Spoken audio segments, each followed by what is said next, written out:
Dreams do come true. I am beside Paul Feinbaum on television. It's just still in Charleston, South Carolina. In Tampa, you told me it felt like a movie when you beat Alabama. What did this feel like? You know, this was really special. You know, it wasn't a big surprise for us. Today, ABC News 4 sent me here to ask the hard-hitting questions. Better hair, Uncle Jesse, or Trevor Lawrence, Clemson's quarterback? Uncle Jesse. Oh, Uncle Jesse. Boy. What do you think? Uncle Jesse. Uncle Jesse? Uncle Jesse. Whatever happened to predictability? The milkman, the paperboy, evening TV. There is something different about these semifinal football games. One of the biggest questions coming in tonight, how would that true freshman fare? Trevor Lawrence pretty good tonight, Scott. Yeah, no question about that. 3 Johnson City natives, rank them. Steve Spurrier, Trevor Lawrence, Daren Stoltzfus. And to help you out, that's me. I was like, oh, I don't know. No, but Steve Spurrier's got to be number 1, I guess. I don't know about the other two. We can be a tie, so we can be a tie. But that's very gracious. To answer your question, Dean, I did bring him a bacon cheeseburger from Whataburger, but he was sleeping, so. I'm back on the Weight Watchers. I'm back on the Weight Watchers, Dino. No, that's a lot. That's like 18 points. I don't need to deal with that right now. They were good points. If you can see, they've cleared the field now here at Bank of America Stadium. I've also been informed that umbrellas, no matter how small they are not permitted in this facility, so I'm a little wetter. It's okay. Clemson's about 17 minutes from kickoff here. As I look right now, I can see a Miami player in the tunnel watching Clemson celebrate this on their field. It's their 3rd straight ACC championship, something this program has not done in 29 years.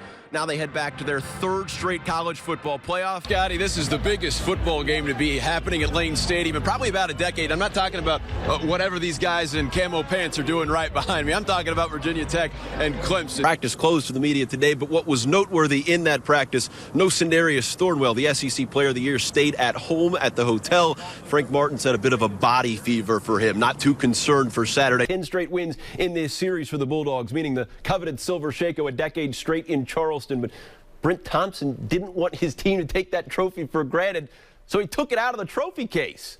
Wanted us to know what it was like to not have that trophy. But they're the two we thought could compete for a state title from the beginning of the postseason. Welcome into the sidelines here at Benedict College, where the Hammond Skyhawks have just scored the first touchdown of the game.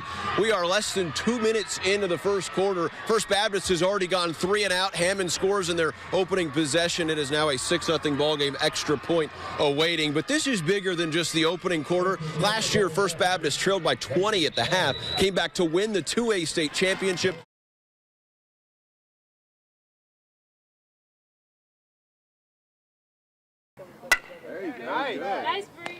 Where there could easily be sorrow for Chris Singleton, there's still joy in baseball.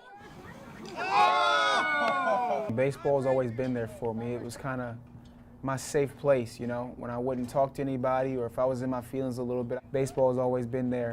Baseball now helping pay the bills. Chris working his way up the ladder in the Cubs organization. Line drive left field. His dream, still reaching the big leagues. My whole life I played baseball to get away, and that was my stress relief. And for the first time, baseball was my stressor. Getting through that was really, really big for me, because not only did I show myself, you know, baseball can still be there for me to get away from life, but I was still could be successful at it as well. He's got it!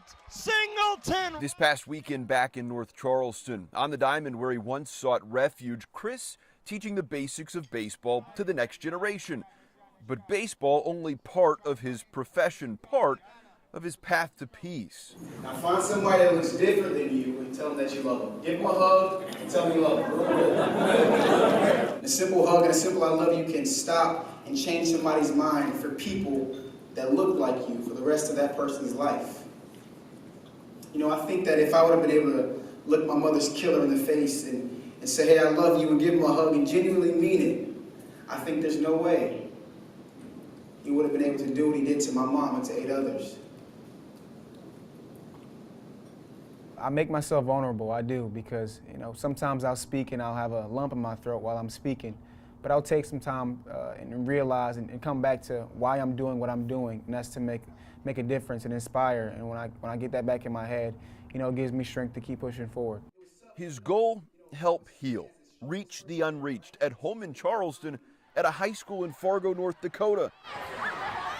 Wherever they'll listen. It is tough, but what I've come to realize is that people are going through terrible things as well, and hearing me speak and seeing me, joke around and smile as well as I'm speaking gives people hope that they can get through their struggle just as well. Love keeps him going. The purpose in his passion, at a podium or on the field, love making all the difference in his game and his story.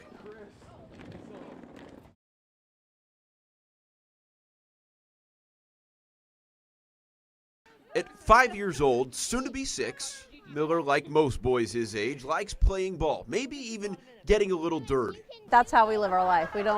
Nothing is off limits. He can do anything he wants. We try to make it adaptable. But Miller's favorite thing, playing outside with his brother. He loves to play with his brother. They love to run and play.